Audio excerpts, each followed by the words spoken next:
A press that sees us through a door and not through a keyhole allows more people to see, hear, and feel the truth. The media was not our ally in the 60s, but they did cover something as dramatic as a bus boycott.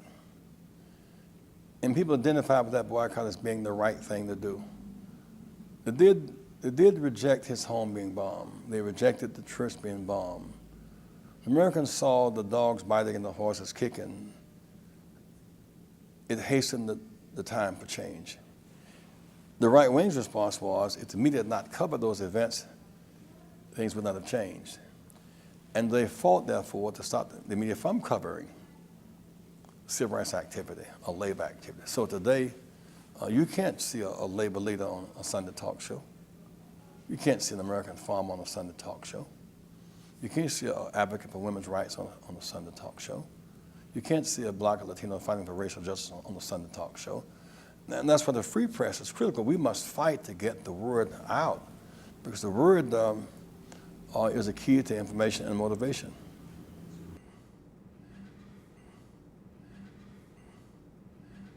It's mind control. I remember marching in London the Sunday before the big march, before the war. The day they had all the marches around the world, biggest demonstration in world history that day. And America had maybe 100,000. Because in Europe you had a more diversified press and people weighed the cost of the war, invasion, occupying, and deaths and the like. But in America, I mean, GE owns NBC. It's making weapons part of its bottom line. GE makes more money from weapons than it does from NBC. Viacom owns CBS. The chair of Viacom endorsed President Bush while he was in Japan, saying it's in his economic interest to do so. Time Warner owns CNN, you know, and Disney owns ABC. So these institutions have bottom line interests, and interesting enough, the media is not their biggest interest, it's their biggest outlet. Their interests are in other areas. Time Warner makes more money from its other investments than it does from CNN. Viacom makes more money from its other outlets than it does from CBS. GE makes more money from its military than it does from NBC. But because they control the media, often now those who should be judged are judging. Those who should be critical, assessed, are refereeing, and they shouldn't be.